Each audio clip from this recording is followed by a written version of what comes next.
Hey, what's going on, guys? We're going to be talking about like basics of branding and like my personal views and thoughts on it. Some of the stuff kind of came from a book called The Brand Flip.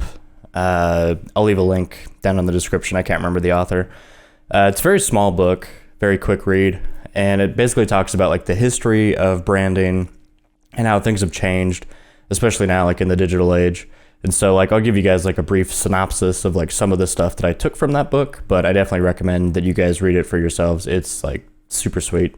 So the first thing we're going to start off talking about is basically like how did branding evolve and like where did that really come from, and like a really quick history of that, right? So a lot of branding really started to become popular in like the early like 1900s. That would have been like with like newspapers, print, later magazines, and like radio. So way back then, a lot of it was just hey, go ahead and buy this product, it's a good product. And they didn't really go too far in depth with that. They kind of would hit you with like the snake oil sort of like salesman type, where it's like, oh, it's going to cure, baldness, and it's going to do this, it does this, it does that, it does this, go ahead and buy it. And it's just like a whole list of like things that it does and how it's going to like change your life for the better, things like that. Nowadays, you can't necessarily do that. Like that style of branding and marketing, it doesn't work anymore. Later on, around the 1950s, 1960s, we started having televisions, and televisions were becoming more popular. And so advertising, in order to fund television stations, you needed to have the advertising. And so the advertisers would come on, and it was kind of more or less the same. So you would have like TV shows sometimes would just, during the actual show itself, they'd be like, oh, here's this product, it's really good. You might have cuts. And so like there's a whole history you can dive into, like the history of like television and advertising and like how that played into it. It's super fascinating. But it wasn't until they started doing like videotape recordings, because before, early on in the 50s, all television was live. It was kind of like how radio is currently and always has been. So you're doing a TV show and you had to do everything live. You're broadcasting that out to cable. And so whatever commercials you had, whatever advertising you had, it had to be right there in the moment. And so once we moved over to tape and we were able to broadcast like recorded previously video material, that allowed advertisers to kind of say, okay, cool, like let's sit down, let's actually take some time. We're going to record this commercial. It's not going to be live, it won't be on the fly, and then we can broadcast that out for like multiple times, multiple people, multiple locations. So as that started to evolve around maybe like the 1970s to about the 1990s, I'd say, having these actual commercials mixed with demographics, right? You were able to kind of fine-tune advertising as a whole, and you could fine-tune your brand, voice. And so during that time, it was really popular to appeal to emotions, right? And so advertising switched from, this is a list of everything that it does, to here is a list of everything that you're going to feel, and sort of incorporate that into your own image of what my brand is, right? And so I think some good examples of this, like from my generation growing up, is there was like the Campbell's soup commercial, and it was like the kids outside, it's Christmas time and it's snowing, and he comes into the house. I think he was like a snowman or something, right? Because he was like super frozen. And so like his mom like makes him a bowl of, chicken noodle soup, and it's hot, and he's eating it, and he starts to like melt away, to reveal that there's like a child inside of this snowman. And he was like, thanks, Mom, like I really love you, you're such a good parent to me because you bought me Campbell's soup, right? But it's like, that is so to me, I think it's vile, I mean, it's super manipulative, and I really don't like that. But that's how advertising was for a long time. Nowadays, it is, in my opinion, I think even more manipulative and more subtle. It's more deceitful, and it's crazy once you see it for what it is and you see how things have changed. Because I think with how subtle it is now, it's easy to like have missed it, right? Like regardless of how old you are or how much advertising you subject yourself to, it's super easy to like miss it, right?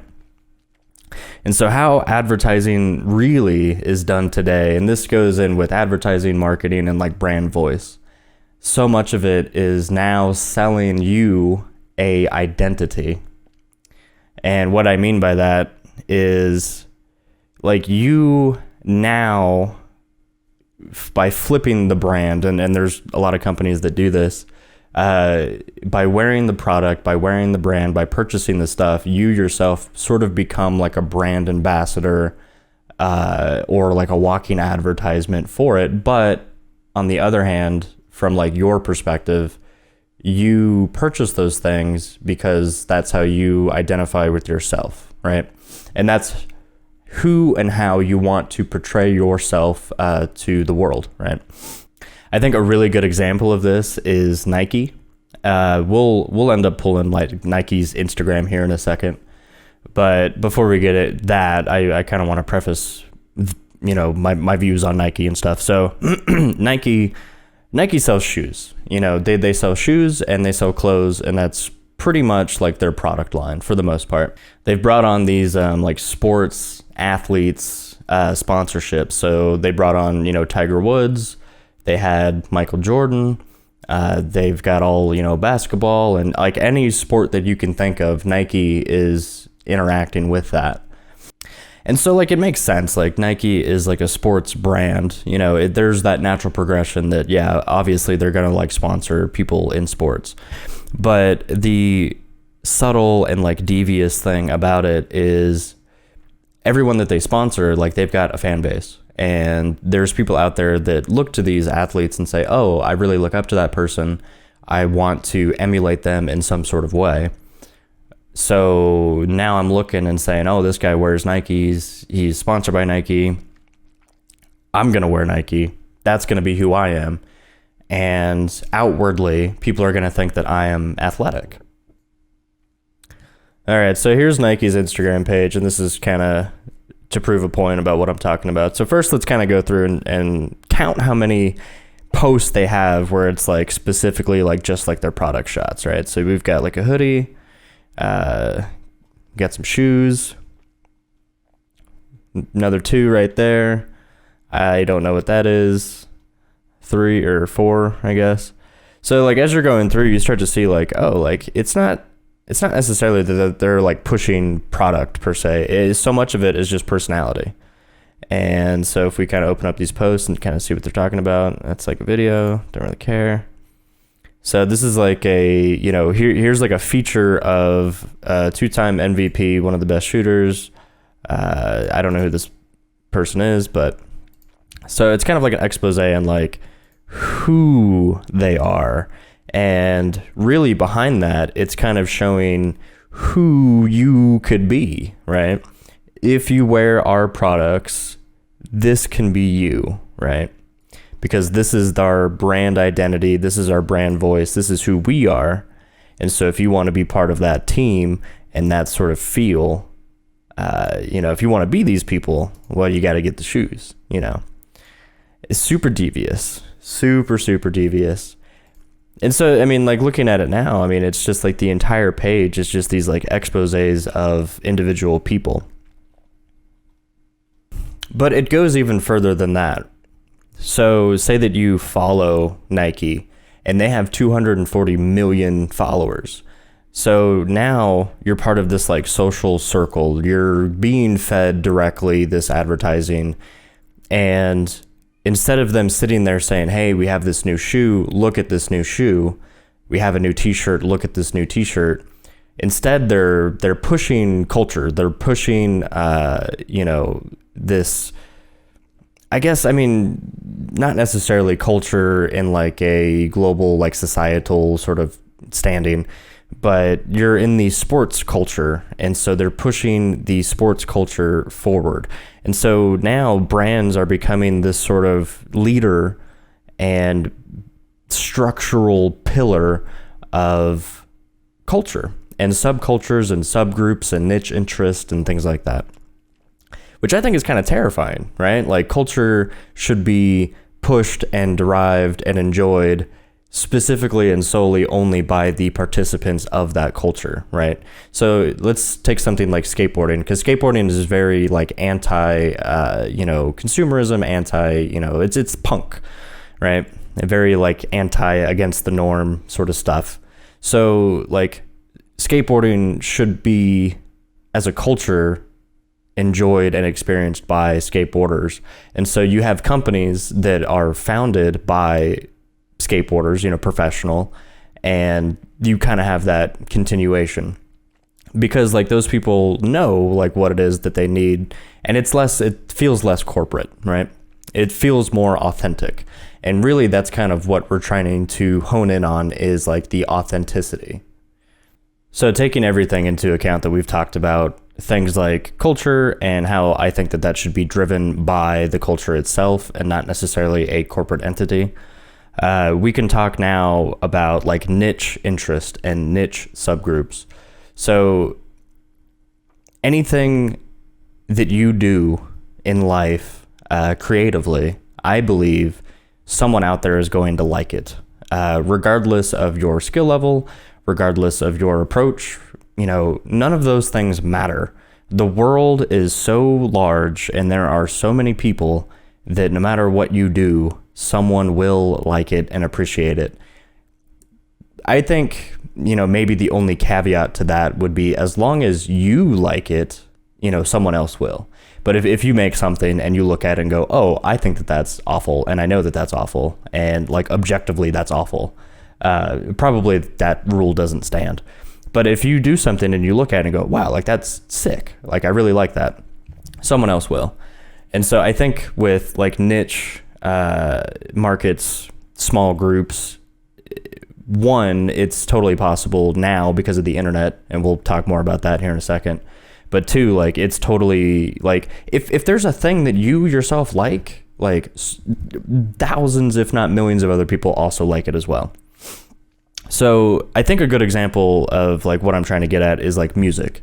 And so up until, 70s, 80s, 90s, generally it was, whatever's on MTV, whatever is on the radio, that was the music that people liked, because that was the only music that most people were exposed to. And nowadays we've got Spotify, and Spotify has opened up literally every single genre of music, and it's at your fingertips. You can look up, anything, and I don't have to go too deep into that. You already, know. And so now that's opened the door for all of these people, artists and, musicians who, if it had been 10, 20, 30 years ago, and the only path to success was getting on MTV or being on the radio, being pop music, being radio friendly, something that you could play at the shopping mall, there was no way. There's no way that you could have produced the art that you produce, right? It just wasn't sustainable. There's no way. There's no path to success. And that's no longer the case. Something that I see a lot now with brands or even musicians, because I've got a lot of friends that are musicians, artists, anything like that. When it comes to marketing and branding, they don't really do it. And two, I think that they do it wrong. And it's possible that if you're watching this, maybe you also do it wrong. And that's fine. It takes time to learn this stuff. And so you're looking at all of these things. And what I see a lot is people are very talented. They're very good at what it is that they do. It's just they don't mean anything. They don't stand for anything. There's no real benefit to me to like support that person. There's no identity in it for me, right? And as much as I dislike the idea of selling identity, it is something that is relevant, right? It's kind of like increased, endorphins or, whatever. Like the bar is just set so high with every other successful thing around you that if you don't stand for something, then I don't think that you're going to find success. And so I see a lot of people that they're musicians, they're awesome, they're very talented, but with the internet, everybody on the internet is talented. Everybody that you will ever see on the internet, generally speaking, is extremely talented. That's part of the reason why you're seeing them, because if you don't have that certain threshold of skill, you're not going to be seen by anybody. And so a lot of people think, oh, well, I'm just going to do this and I'm going to find success based on my own merit, right? I'm going to one day make a, Instagram post or a YouTube video or a hit song that's going to go viral on TikTok, and that's going to be my big break, and I'm going to get a call from, a record label or, Hot Topic or whatever, and that's simply not the case. And I think having that mentality, having that mindset is more or less kind of a 1950s style of advertising, where you are listing off all of these things that says, my thing is good. I am good at what it is that I do, and it looks cool. These are the facts, give me money based on merit, right? It hasn't worked for 30 to 40 years, and it's not going to work now, especially with how intense competition is. You have to be something. You have to do something else extra on top of that. It's the extracurriculars at the low level, at the level that I'm at and at the level that maybe you're at. Your Instagram post is not going to go viral. It's not going to blow up. And if it does, you are in like a 0.001%. You are not skilled per se. You are just lucky. And that is all that is. And will you be able to capture that lightning in a bottle again?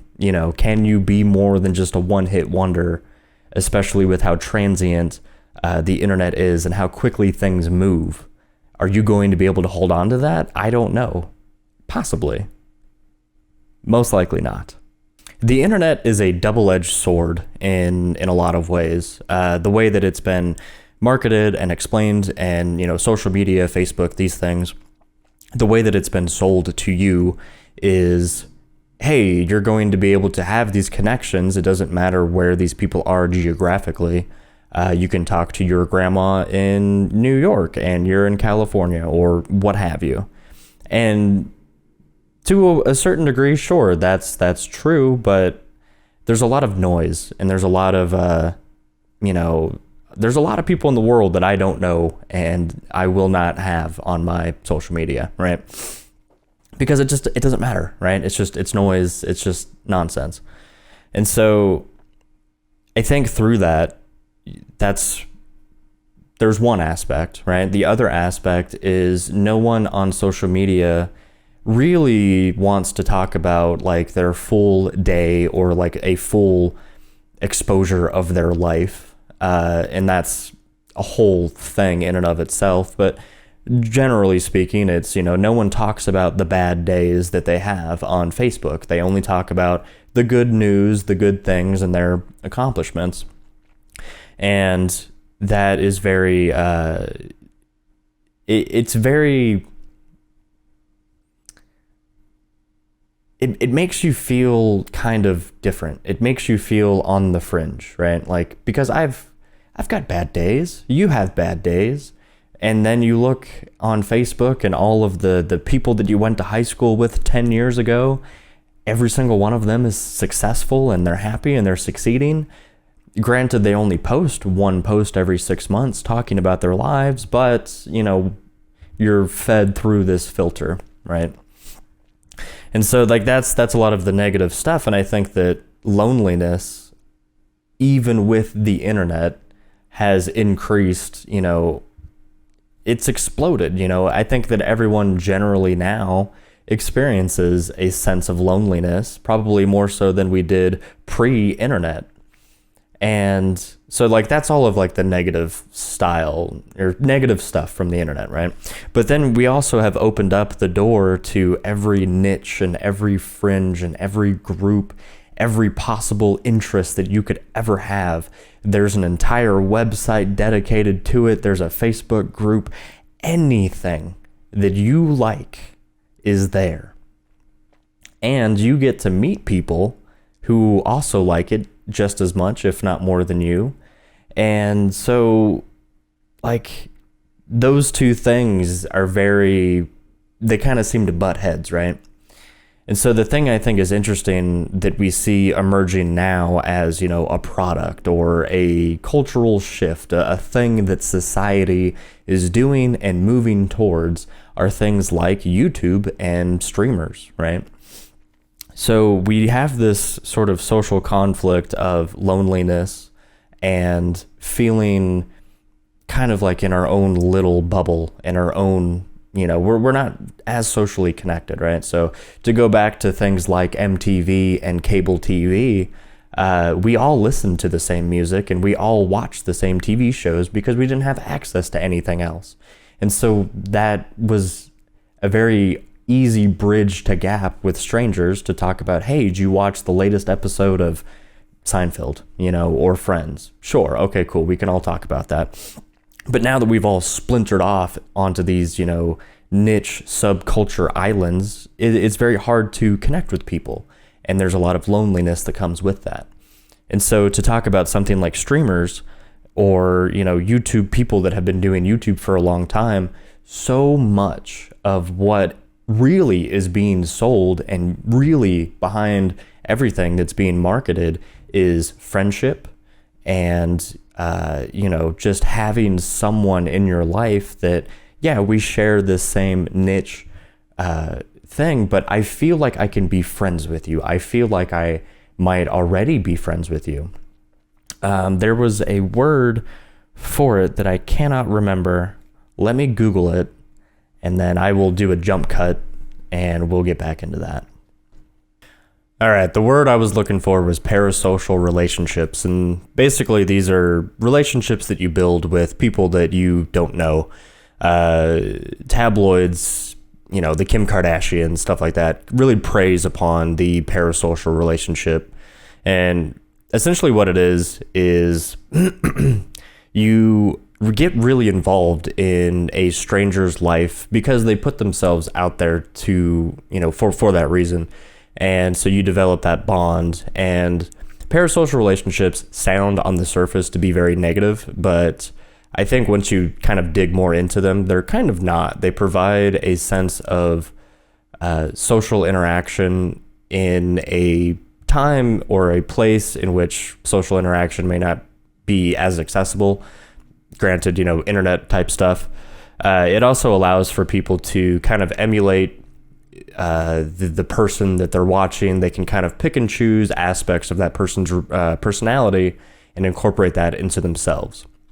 And so what that has to do with marketing overall is I think that you are able to develop these very similar type parasocial relationships with brands, and brands know this, and so they're really playing heavy into that, right?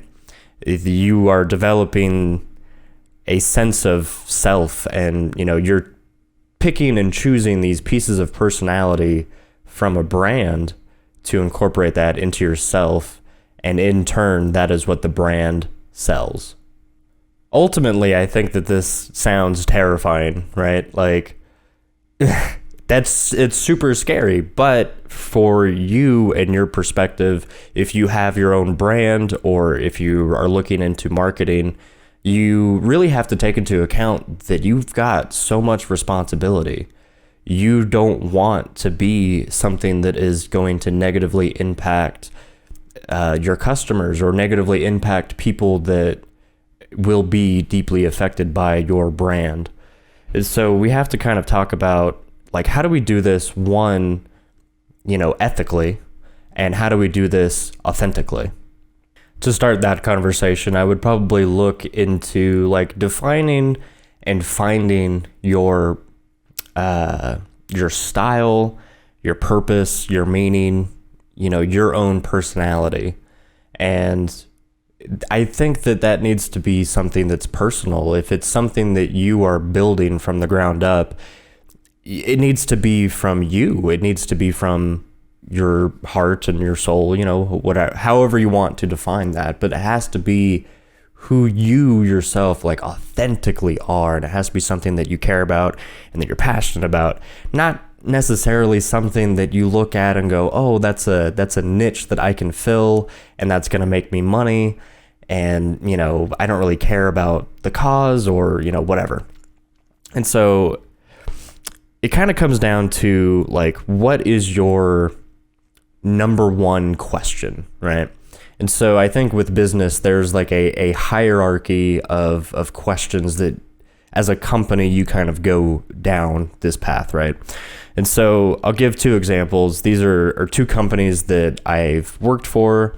I won't name any names, but we'll kind of explain it a little bit. So I worked for one company. It's a big business, and they've got shareholders and they're on the stock market and they're doing all that. And so you can tell like the very first top line question is, how do we make more money? How can we be more, financially, better off? How can we improve our share price? Stuff like that.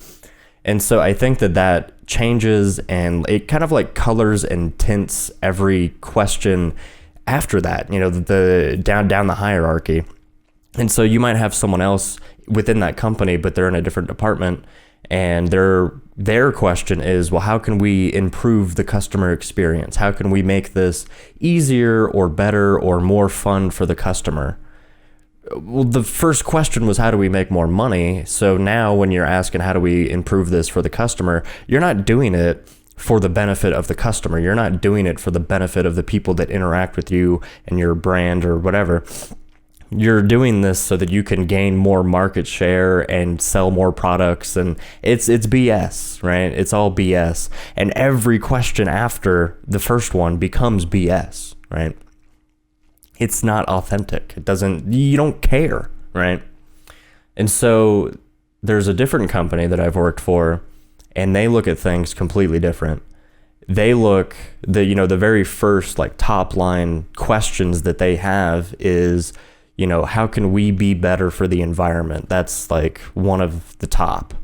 How can we be, something greater for our customers? How can we improve their lives? How can they have more fun? How can we accommodate them? Right? And if that's the very first question and that's what you build your entire brand around, people are going to see that. People are going to pick up on that, and it's going to come across as very authentic and very, ethical, really. And it's honest, right? And so as a company, if you're a large company and you've got excess money and you're pumping stuff out, like where does that money go to, right? Like, are you going towards, saving the environment? Are you going towards, donating money to charities for research, or are you just doing stock buybacks and trying to, help your investors, right? And I think it's very obvious, like which companies do that and which don't, right? And when you're a company that isn't authentic, but you pretend to be, then I think you're going to run into a lot of issues, right? And so I think where I'm at as like a small clothing company, no one knows who I am. No one's really watching these YouTube videos and stuff like that. I think the question kind of comes out as like, well, like why do I do this? Like, why am I doing anything at all? Why don't I just go to work, get a paycheck, and then come home, right? And a big part of it is just like for me, because like Thurdoon is all about like anti-suicide, and that was something that I had really sat down after I had read that book, The Brand Flip, and it really goes into detail about, it's the customers that really run the business. It's the customers that define the brand. It's the customers that do everything for you. You just have to kind of like guide them into whatever direction you want them to go, but it's the customers that are going to lead the charge, right? And so I thought about, okay, like, well, what are the things that I care about? And initially I thought, oh, well, I want the brand to be kind of like mysterious and kind of spooky, and like I want it to kind of be reminiscent of like the old band t-shirts from like the 2010s, when I was doing like metal music and stuff. And I was like, yeah, like that's cool, but there's no identity in that. Those companies, those styles of t-shirts, those are a dime a dozen. I can name off, 10 right now that do exactly the same thing that I do, right? And there's so many brands that are like, oh, we're kind of like Halloween, or really like horror movies, or whatever. And sure, maybe they're successful, I don't know, like, but for me, like, I wanted it to mean something more, and I wanted it to be something that like I personally like genuinely care about, and something that I'm like genuinely interested in. And so that when I wake up in the morning and I know that I've got to, get some work done, I'm doing it for the right reasons. I'm doing it for a reason that like makes me happy. And so after sitting down and really thinking about it, I really took a step back and I said, okay, like, what is something in the world that like I want to change? What is a thing in the world that I would like to have a positive impact to fix? And depression and suicide was like the biggest one for me, because I've gone through that. I've been really depressed, and I've walked that path. And when I was doing that, I didn't feel like there was a lot of brands or, I don't know. I didn't feel like there was anything that spoke to me as a person in that predicament, right? And so that's kind of where my head's at in terms of like everything else that I do, like the YouTube, or like trying to do the podcast, or like the Stay a While project and stuff. Like I don't do that from the perspective of, okay, if I do this, then I'm going to make money. I do it from the perspective of like, okay, if I do this and someone comes across and finds it, it's possible that I could help someone to not do that. I could help someone get out of that feeling. I could help to, build this community, or, be this like beacon that people can kind of like a banner that people can rally under. Right. And I want to like speak the language of that group of people, because I've been there. Right. I don't feel like it's pandering or anything like that. It's something that I'm, I care about, And so for you, I think you should ask yourself that question of everything that I'm doing in life. There's always going to be a purpose behind it. Whether that's a good purpose or a bad purpose, I don't think is necessarily relevant, right? But I think that you need to apply that question to everything that you do in life, not just a business, not just what you're marketing for, not just your Instagram account. You need to look at it and say, okay, I go to work every day and this is where I work. Why do I do that? Do I do that because I am passionate about my job? Am I passionate about the company that I work for? Or am I just there for a paycheck and, I got to feed my family, what have you? I don't necessarily think that there's a wrong answer. I don't think that, if you say, oh, I don't like my job, I don't like my company, I'm only there for a paycheck, like that's fine. Like that's okay if that's your answer. But are you okay with that? And is that something that you want to change? Right? And I think once you start to frame stuff like that, where it's like, well, yeah, like I would like to change that. And like, that's my decision. Then I think at that point, you're more likely to go and change it. And you're not doing it for the wrong reasons, right? Like that's the most important thing with all of everything that I've said in this video, is just you want to be responsible and make sure that you're doing things for the right reason, regardless of whatever niche you're in, whatever it is that you're doing, whoever you're trying to reach. It needs to be responsible and authentic and ethical.